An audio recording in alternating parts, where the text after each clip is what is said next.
네, 반갑습니다.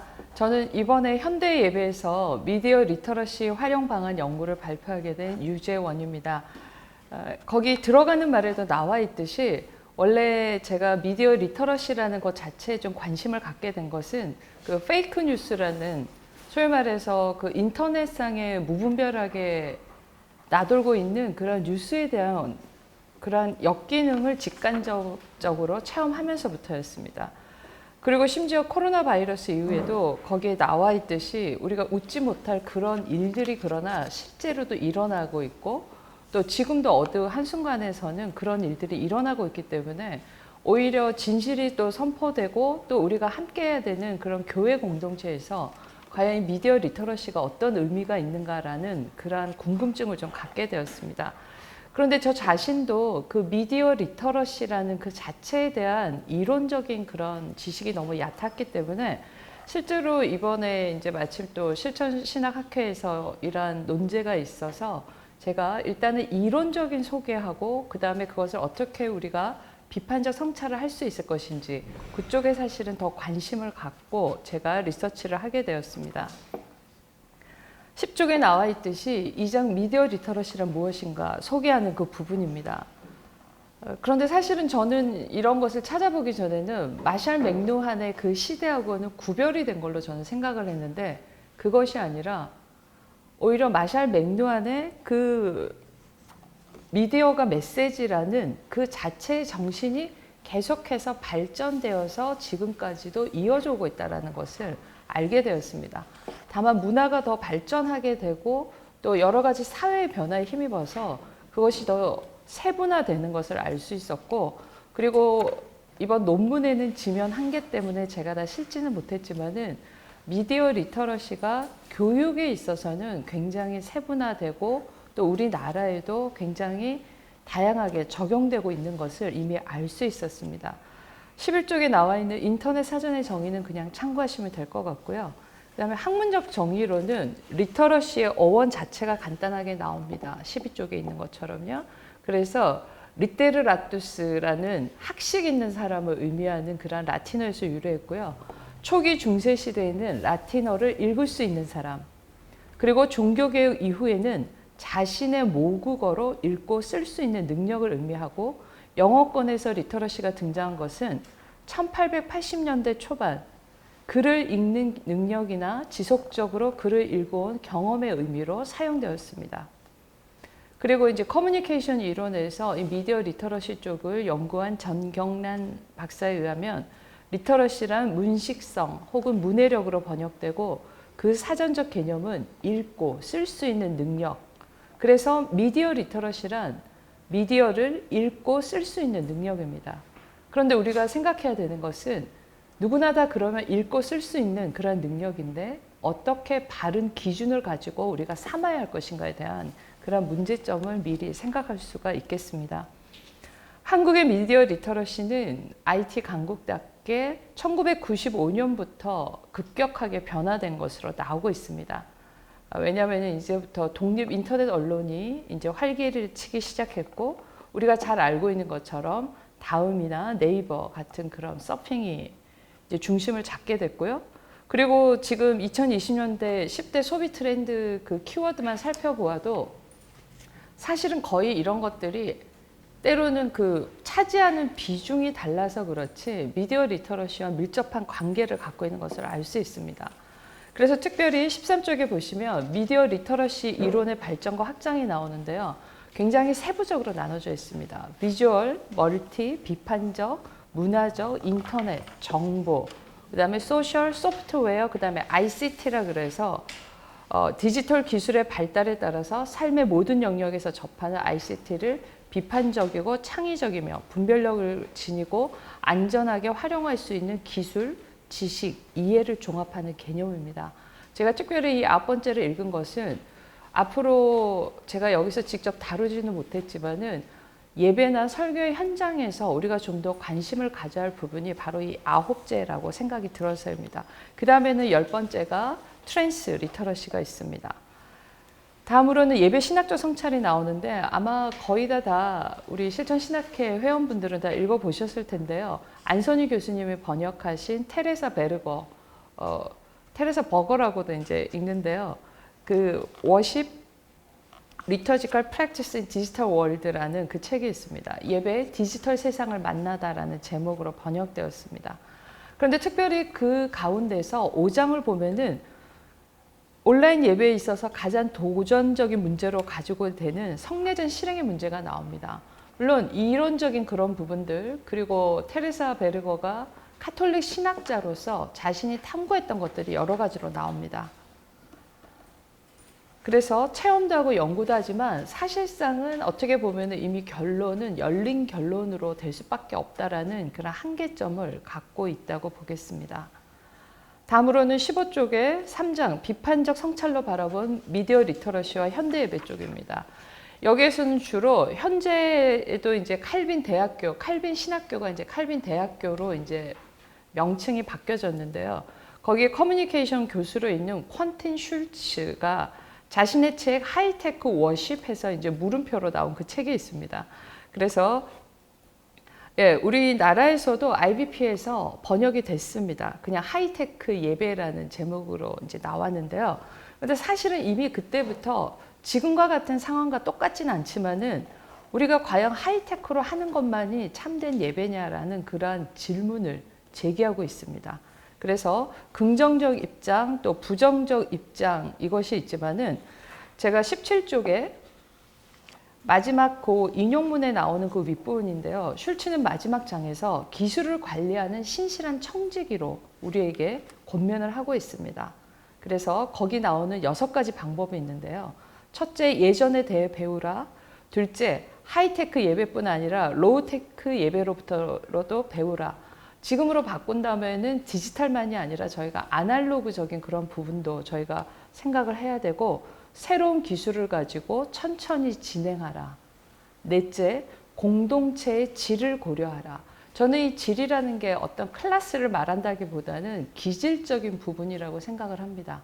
왜냐하면은 어떤 데서는 연령대가 높다고 하더라도 이론 쪽에 열린 분들이 계시고 단순히 우리가 연령대나 어떠한 문화적인 것이나 경제적인 것만으로는 단순히 나누기에는 교회 공동체가 굉장히 복잡 다단한 걸로 쌓여있기 때문에 그렇게 생각합니다.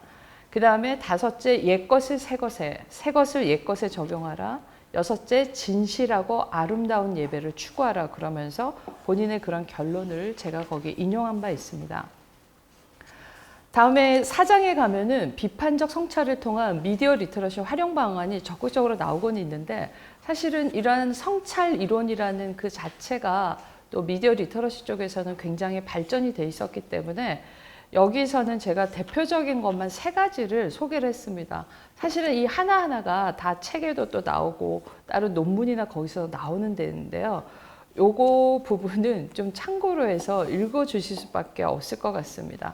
다만 우리가 비판적 사고와 또 뉴 미디어 리터러시 이 부분은 비단 우리 이런 학계에서만이 아니라 전 세계적으로 갖고 있는 그런 중요한 주제어로 기억해 두시면 좋을 것 같습니다. 왜냐하면 그 클라우스 슈바프라는 사람은 잘 아실 텐데요. 우리가 세계 경제 포럼, 일명 다보스 포럼을 알고 있는데 물론 좀 어떤 그런 폐쇄성이라든지 그런 걸로 많은 비판은 받고 있지만 굉장히 현 시대에 대한 그런 부분들을 이렇게 읽어내는 그런 선구안적인 그런 부분은 우리가 좀 참고를 어쩔 수 없이 해야 되는 그런 부분이 있기 때문입니다. 그래서 자칫 잘못하면은 특별히 우리 한국적 상황에서는 비판적이라는 말이 들어가기만 하면 굉장히 좀 예민해지는 그런 부분이 있는데요. 거기 18쪽에도 나와 있는 것처럼 비판적이라고 하는 것은 어떤 대립이나 상대방을 논리적 공격으로 몰고 가기 위해서 공격하는 것이 아니라 논의의 발전적인 전개를 위해서 필수적으로 행해져야 되는 그런 올바른 성찰이라는 것을 미리 염두에 두시면 좋을 것 같습니다. 그래서 20쪽부터는 그 미래를 위한 과거와 현대의 조화라고 그래서 저는 융합적 네트워크성이라는 말을 썼는데요. 저희는 좀 더 이런 것들이 교육부서부터도 그렇고 작년 쪽에 있어서도 이번에 이러한 상황이 우리의 예상에는 없었지만은 분명히 우리가 과거의 기독교의 그런 역사를 돌아본다면 사실은 이보다 더 큰 그러한 확산과 사람들에게 그러한 충격을 주면서 계속해서 전파되어 온 역사가 있습니다. 당시에 예수님의 그러한 등장과 함께도 그 당시에 있어서는 굉장히 혁명적인 좀 그런 부분도 있었고요. 우리나라에서도 처음에 기독교가 전래되면서 펼쳤던 그러한 것들이 사실은 그때는 이러한 도구들이 없어서 그렇지 그 당시에 우리나라에 일어났던 그 일을 현재와 같은 만약에 통신 도구가 있어서 보고를 했다면 굉장한 그런 것들이 있었으리라 생각이 듭니다. 그래서 성경적 미디어 리터러시에 대한 저는 정의와 교육이 반드시 있어야 될 것 같고요. 왜냐면은 저희가 초대교회 때만 돌아본다 하더라도 사실은 한 사람의 그 세례자를 만들기 위해서 우리가 사도전승이나 그런 남아있는 기록을 보면은 그 옛날에도 3년간에 걸치는 그 기간을 하고 계속해서 했던 것을 알 수 있거든요.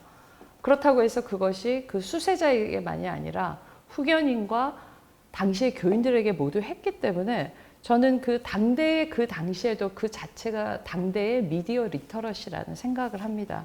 그렇기 때문에 우리는 지금 현재 무분별하게 교회에 대한 여러 가지 잘못된 정보나 여러 가지 소문들이 퍼져나가고 있는 그러한 또 현실을 볼 때 저희는 이러한 성경적인 그리고 교회 차원에서의 미디어 리터러시에 대한 교육이 있어야 질 거라고 생각을 합니다. 그리고 아무래도 먼저 적용해서 저희가 그런 것들을 경험을 축적해 나갈 수 있는 부서는 좀 이거는 프랙티컬한 부분인데요. 청소년부와 대학 청년부 쪽에서 먼저 시도할 수 있으리라 생각이 듭니다. 아마 지금도 다양하게 또 학교에서도 각 교회에서도 그런 부서에서도 여러 가지 방법을 사용하고 있을 것인데 뒤에 나오는 그 미제레오르 그 광고의 그 예가 이제 나오곤 하는데요. 좀 그런 부분을 같이 결합시켜서 우리가 해 나간다면은 훨씬 더 효과적인 그러한 활용 방안이 되지 않을까 생각이 듭니다. 이런 것들을 보여주면서 우리가 독려를 해 나간다면은 분명히 우리가 알지 못했던 또 다른 잠재적인 면이 분명히 나올 수 있으리라 생각합니다. 그 다음에는 만약에 실천적인 부분에서도 본다면 장기적으로 절기 예배와 성찬식에 먼저 적용하면서 활용해 나가는 것이 바람직하다는 생각이 듭니다. 지금 사실은 성찬에 대해서는 뭐 여러 가지 또 논의가 있기 때문에 여기서 다 말을 할 수는 없지만 직접적으로 만약에 뜯거나 우리가 거기 나오는 것처럼 하지 못한다 하더라도 그것을 다른 방법으로 우리가 이웃과 함께 나누는 또 교회에 오지 못하는 우리의 공동체들과 함께 성찬식을 사이버상에서 그것을 전달하는 방법에 대해서 좀 더 연구한다면 우리가 지금 느끼게 되는 그런 거리감을 줄일 수 있지 않을까 생각이 듭니다. 그리고 세례교식에 대한 교육도 그렇고요. 그 다음에는 더욱더 실천적인 부분인데 신학교 교육 과정에도 이러한 부분이 반영돼야 한다고 생각을 합니다. 그래서 다행히 저희 학교 같은 경우는 창의적 예배와 설교라는 부분도 있고 또 선교 문화 커뮤니케이션이라는 팀 티칭 과목이 있어서 우리가 어떤 한계와 제한이 있는 곳에서 우리가 어떻게 더 그런 부분을 해 나갈 것인가에 대한 그런 생각들을 하고 있거든요. 그래서 그런 미디어 리터러시에 대한 그런 영적인 그런 주도권 또 실제적인 부분에 있어서도 저희는 주도권을 찾아 나가야 할 때라고 생각이 듭니다.